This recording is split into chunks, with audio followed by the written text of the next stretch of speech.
1914 সাল একজন যুবকের হাতে ছোড়া একটি গুলি শুধু একজন রাজপুত্রকে নয়, ভেঙে দিয়েছিল 4টি সাম্রাজ্য, ডুবিয়ে দিয়েছিল পুরো পৃথিবীকে রক্তে। এটাই সবাই জানে, তাই না? কিন্তু না, বহু বছর ধরে গোপনে তৈরি হওয়া জোট, অস্ত্র, সাম্রাজ্যবাদ আর জাতীয়তাবাদের আগুন শুধু একটি অজুহাত খুঁজছিল। আর এই গুলিটাই ছিল সেই অজুহাত। চলুন আজকের এই ভিডিওতে ডিটেলসে জানা যাক কেন হয়েছিল প্রথম বিশ্বযুদ্ধ, কেন এত মানুষের মৃত্যু হয়েছিল, কিসের জন্য প্রথম বিশ্বযুদ্ধ শেষ হয়।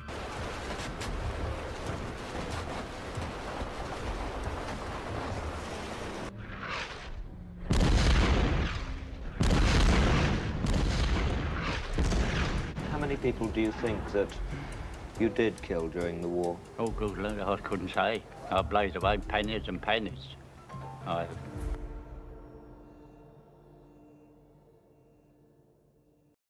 1914 সালের আগের ইউরোপকে বাইরে থেকে দেখলে মনে হতো পৃথিবী এক দীর্ঘ শান্তির যুগে প্রবেশ করেছে। বড় কোনো যুদ্ধ নেই, রাজারা একে অপরের সঙ্গে হাত মিলিয়ে রাজনীতি চালাচ্ছে, কূটনীতি চলছে সভ্য ভাষায়। কিন্তু এই শান্তি ছিল একেবারেই ভুয়ো, একটি মুখোশ। 1815 সালে নেপোলিয়নের পতনের পর ইউরোপের বড় শক্তিগুলো কংগ্রেস অফ ভিয়েনা আয়োজন করে। উদ্দেশ্য ছিল ইউরোপের শক্তির ভারসাম্য বজায় রাখা, ভবিষ্যতে আর কোনো বড় যুদ্ধ না হতে দেওয়া, রাজতন্ত্র পুনঃপ্রতিষ্ঠা করা। এই ব্যবস্থার ফলে প্রায় 100 বছর ইউরোপে সরাসরি কোনো মহাযুদ্ধ হয়নি। ফলে ইউরোপীয় নেতারা ধরে নিয়েছিল যুদ্ধ আর সম্ভব নয়, কূটনীতিই সব সমস্যার সমাধান। এই সময় ইউরোপের প্রায় সব বড় সাম্রাজ্যে শাসকরা ছিল আত্মীয়। ব্রিটেনের রানী ভিক্টোরিয়ার নাতিরাই শাসন করছিল জার্মানি, রাশিয়া, স্পেন, আরও অনেক দেশ। তারা ভাবতো আমরা তো পরিবার, আমরা কখনো একে অপরের বিরুদ্ধে যুদ্ধ করব না। কিন্তু বাস্তবতা ছিল ভিন্ন। রাষ্ট্র আর রাজা এক জিনিস ছিল না। রাষ্ট্র চালিত হচ্ছিল জাতীয় স্বার্থ, অর্থনীতি, সামরিক শক্তি আর জনগণের আবেগে, রাজার রক্তের সম্পর্কে নয়। 19 শতকের শেষ দিকে শিল্প বিপ্লব ইউরোপকে সম্পূর্ণ বদলে দেয়, কিন্তু রাজনীতিবিদদের চিন্তাভাবনা বদলায়নি। শিল্প বিপ্লব যুদ্ধক্ষেত্রে নিয়ে আসে মেশিন গান, এক সৈনিকেই শত শত মানুষ হত্যা করা যাবে। রেলওয়ে, কয়েকদিনের মধ্যে লাখ লাখ সৈন্য মোতায়েন করা যাবে। টেলিগ্রাফ, যুদ্ধের নির্দেশ মুহূর্তে পৌঁছে যাবে। ভারী কামান, দূর থেকেই শহর ধ্বংস করা যাবে। ও রাসায়নিক অস্ত্র যদিও পরবর্তীতে এসেছিল, কিন্তু এটি অদৃশ্য ছিল ও ভয়ঙ্কর। প্রথম বিশ্বযুদ্ধ হঠাৎ হয়নি। ইতিহাসবিদরা 4টি মূল কারণকে বলেন মেন, MAIN। এম হলো মিলিটারিজম। 1914 আগে ইউরোপ ছিল এক বিশাল অস্ত্রাগার। প্রতিটি দেশ চাইতো সবচেয়ে বড় সেনাবাহিনী, সবচেয়ে আধুনিক অস্ত্র, সবচেয়ে ভয়ঙ্কর নৌবহর। সেনা কর্মকর্তারা হয়ে ওঠে রাজনীতির আসল ক্ষমতাধর। সব দেশ জানতো যুদ্ধ এলে সময় নষ্ট করা যাবে না, তাই তারা বানায় স্বয়ংক্রিয় যুদ্ধ পরিকল্পনা। যেমন জার্মানির স্কিফে প্ল্যান, প্রথমে বেলজিয়াম হয়ে ফ্রান্স ধ্বংস, তারপর রাশিয়ার দিকে ফেরা। আর ফ্রান্সে প্ল্যান 17, সরাসরি জার্মান সীমান্তে আক্রমণ। পরবর্তী হলো এ, অর্থাৎ অ্যালায়েন্স সিস্টেম। ইউরোপ ধীরে ধীরে 2 শিবিরে ভাগ হয়ে যায়। প্রথম ট্রিপল এন্টেন্টে, অর্থাৎ ব্রিটিশ, ফ্রান্স ও রাশিয়া, এবং triple alliance, Germany, Austria, Hungary ও ইতালি। যদিও সে পরে সরে যায়। এক দেশ যুদ্ধে গেলে তার মিত্র বাধ্য হতো যোগ দিতে, ফলে একটি স্থানীয় সমস্যা মুহূর্তে মহাযুদ্ধে পরিণত হতে পারত। পরবর্তী হলো আই, অর্থাৎ ইম্পেরিয়ালিজম। 19 শতকে ইউরোপীয় শক্তিগুলো দুনিয়াকে ভাগ করে নেয়। উপনিবেশ মানে শক্তি, কাঁচামাল, নতুন বাজার, সামরিক ঘাঁটি ও আন্তর্জাতিক মর্যাদা। এর ফলে যুদ্ধ শুরু হয়, যেমন জার্মানি বনাম ব্রিটেন নৌবহর ও অর্থনীতির জন্য, ফ্রান্স বনাম জার্মানি আফ্রিকা ও অ্যালসাকে লরেনের জন্য, রাশিয়া বনাম অস্ট্রিয়া হাঙ্গেরি বলকান অঞ্চলের জন্য। যত বেশি সাম্রাজ্য তত বেশি ভয়, আর ভয় থেকেই জন্ম নেয় যুদ্ধ। পরবর্তী হলো এন, অর্থাৎ ন্যাশনালিজম। জাতীয়তাবাদ ছিল প্রথম বিশ্বযুদ্ধের সবচেয়ে ভয়ঙ্কর উপাদান। বলকান অঞ্চলকে বলা হতো পাউডার কেক অব ইউরোপ। সার্বিয়ার স্বপ্ন ছিল সব স্লাভ জাতিকে এক করা, গ্রেটার সার্বিয়া গঠন। এই স্বপ্ন সরাসরি অস্ট্রিয়া হাঙ্গেরির অস্তিত্বকে হুমকি মুখে ফেলে। শতাব্দী প্রাচীন অটোমান সাম্রাজ্য ধীরে ধীরে ভেঙে পড়ছিল। তারা বলকান অঞ্চলে নিয়ন্ত্রণ হারাতে শুরু করে। এর ফলে তৈরি হয় ক্ষমতার শূন্যতা, নতুন রাষ্ট্র ও ভয়ঙ্কর সংঘর্ষ। এর ফলে 1912 থেকে 1913 সাল পর্যন্ত বলকান যুদ্ধ হয়। এই 2 যুদ্ধে সার্বিয়া শক্তিশালী হয়ে ওঠে, এলাকা বাড়ায়, আত্মবিশ্বাস আকাশ ছোঁয়া হয়। অস্ট্রিয়া হাঙ্গেরি আতঙ্কিত হয়ে পড়ে। তারা বুঝে যায় সার্বিয়া যদি থামানো না হয় আমাদের সাম্রাজ্য ভেঙে যাবে। এরপর 28 জুন 1914 সারায়েভোতে আর্কডিউক ফ্রান্স ফার্ডিনান্ডকে গুলি করে হত্যা করা হয়। আর্কডিউক ফ্রান্স ফার্ডিনান্ড ছিলেন অস্ট্রো হাঙ্গেরিয়ান সাম্রাজ্যের সিংহাসনের উত্তরাধিকারী, সম্রাট ফ্রান্স জোসেফের ভাতিজা, সাম্রাজ্যের ভবিষ্যৎ শাসক। তিনি চাইতেন সাম্রাজ্যের ভিতরে স্লাভ জনগোষ্ঠীকে কিছুটা স্বায়ত্তশাসন দিতে। এই চিন্তাই তাকে অনেক চরমপন্থীর চোখে বিপজ্জনক করে তোলে।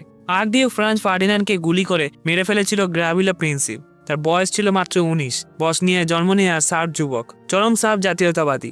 বিশ্বাস করতো অস্ট্রিয়া হাঙ্গেরি আমাদের ভূমি দখল করে রেখেছে। কিন্তু সেদিন কি হয়েছিল? ফ্রান্স ফার্ডিনান্ড ও তার স্ত্রী সোফি খোলা গাড়িতে যাচ্ছিলেন। প্রথম হামলা ব্যর্থ হয়, বোমা লক্ষ্যবস্তু হয় এবং নিরাপত্তা ব্যবস্থা ভেঙে পড়ে। গাড়ি ভুল পথে ঘুরে যায়। ঠিক সেই মুহূর্তে গ্রাভিলা প্রিন্সিপ খুব কাছ থেকে দুটি গুলি ছোড়ে। এক গুলি ফার্ডিনান্ডের গলায়, আরেকটি সোফির পেটে। দুজনেই কিছুক্ষণের মধ্যে মারা যান। কিন্তু অস্ট্রিয়া হাঙ্গেরি কোনোদিন প্রিন্সিপকে দায়ী করেনি। তারা বুঝেছিল এটা একক হামলা নয়, অস্ত্র ও সহায়তার উৎস ছিল সার্বিয়ার ভেতর। অস্ট্রিয়া এটাকে দেখেছিল সার্বিয়ার বিরুদ্ধে যুদ্ধ করার সুযোগ হিসেবে।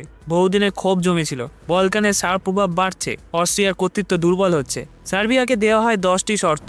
শর্তগুলোর মধ্যে ছিল সার্বিয়ার ভেতরে অস্ট্রিয়ান পুলিশ ঢুকে তদন্ত করবে, সার্ব সরকার অস্ট্রিয়া বিরোধী প্রচার বন্ধ করবে, এটা সার্বিয়ার সার্বভৌমত্বের উপর সরাসরি আঘাত। 10টির মধ্যে 9টি শর্ত সার্বিয়া মেনে নেয়, শুধু একটিতে আপত্তি জানায়। বিদেশি পুলিশ ঢুকে তদন্ত, কূটনৈতিক দৃষ্টিতে এটা ছিল প্রায় সম্পূর্ণ আত্মসমর্পণ। আর এদিকে অস্ট্রিয়া যুদ্ধ চাইছিল, তার ইতিমধ্যেই সিদ্ধান্ত নিয়ে ফেলেছিল। 28 জুলাই 1914 অস্ট্রিয়া সার্বিয়ার বিরুদ্ধে যুদ্ধ ঘোষণা করে। প্রথম গোলা পড়ে বেলগ্রেডে। রাশিয়া নিজেকে দেখত সব স্লাভ জাতির রক্ষক হিসেবে। সার্বিয়া পড়লেও রাশিয়ার প্রভাব কমে যেত, তাই রাশিয়া সেনা সমাবেশ শুরু করে। জার্মানি অস্ট্রিয়াকে বলে, তোমরা যা করবে আমরা তার পাশে আছি, কোনো শর্ত ছাড়াই পূর্ণ সামরিক সমর্থন। এটি পরিস্থিতিকে বিস্ফোরক করে তোলে। রাশিয়া থামেনি, জার্মানি যুদ্ধ ঘোষণা করে। প্রথমে রাশিয়ার বিরুদ্ধে, তারপর ফ্রান্সের বিরুদ্ধে, কারণ ফ্রান্স রাশিয়ার মিত্র। জার্মানি দ্রুত ফ্রান্স দখল করতে চেয়েছিল, তাই তারা নিরপেক্ষ বেলজিয়াম দিয়ে ঢোকে। এটি ছিল আন্তর্জাতিক আইনের সরাসরি লঙ্ঘন। ব্রিটেনে বেলজিয়ামের নিরপেক্ষতার গ্যারান্টার ছিল। জার্মানি বেলজিয়ামে ঢোকায় 4 আগস্ট 1914 ব্রিটেন যুদ্ধে প্রবেশ করে। মাত্র 30 দিনের মধ্যে ইউরোপের প্রায় সব বড় শক্তি যুদ্ধে জড়িয়ে পড়ে। উপনিবেশ থাকার কারণে যুদ্ধ ছড়িয়ে পড়ে আফ্রিকা, এশিয়া ও মধ্যপ্রাচ্যে। সবাই ভেবেছিল যুদ্ধ কয়েক সপ্তাহেই শেষ হবে, ক্রিসমাসের আগে সবাই বাড়ি ফিরবে। এই বিশ্বাস ছিল সর্বত্র। জাতিসংঘের মতো কোনো সংগঠন তখন ছিল না, কেউ মধ্যস্থতা করার ক্ষমতা রাখত না। টেলিগ্রাম আর গোপন চুক্তিতে সব সিদ্ধান্ত হচ্ছিল। এই যুদ্ধের মৃত্যুর সংখ্যা ছিল 20 মিলিয়নেরও বেশি, কিন্তু সংখ্যার চেয়েও ভয়াবহ ছিল কিভাবে মানুষ মরেছে। ট্রেঞ্চ ওয়ারফেয়ার, মাসের পর মাস কাদায় বন্দি থেকে, মেশিন গানে মিনিটে শত শত মানুষের মৃত্যু, বিষাক্ত গ্যাসে ধীরে যন্ত্রণাদায়ক মৃত্যু। আধুনিক আর্টিলারি শরীর নয়, মানসিকতাও ধ্বংস করত। একটা পুরো প্রজন্ম, তরুণ পুরুষ, শিল্পী, লেখক, শিক্ষক, ভবিষ্যতের নেতা সবাই মারা যায়, নয়তো চিরতরে মানসিকভাবে ভেঙে পড়ে। ইউরোপে একে বলা হয় the lost generation.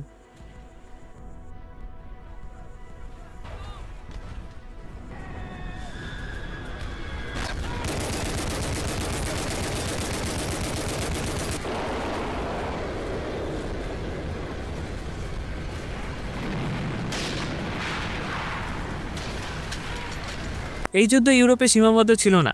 Bharat, Africa, দক্ষিণ পূর্ব এশিয়া থেকে লাখ লাখ সৈন্য আনা হয়। তারা যুদ্ধ করেছিল এমন এক যুদ্ধে যা তাদের নিজের ছিল না, কিন্তু মৃত্যু ছিল তাদেরই। বিশ্ব প্রথমবার বুঝতে শুরু করে ইউরোপের যুদ্ধ মানেই বিশ্বের যুদ্ধ। এখান থেকে শুরু হয় ঔপনিবেশিক চেতনার প্রশ্ন, স্বাধীনতার আকাঙ্ক্ষা, পরবর্তীতে ভারতের স্বাধীনতা আন্দোলনের গতি। প্রথম বিশ্বযুদ্ধের পর পৃথিবীর মানচিত্র নতুন করে আঁকা হয়। পুরনো সাম্রাজ্য ভেঙে যায়, নতুন দেশ তৈরি হয়, কিন্তু সীমান্ত টানা হয় মানুষের জাতি ধর্ম দেখে নয়, বরং বিজয় শক্তির সুবিধা দেখে। এই যুদ্ধ সরাসরি জন্ম দেয় রুশ বিপ্লব। যুদ্ধ না হলে বিপ্লব এত দ্রুত হতো না।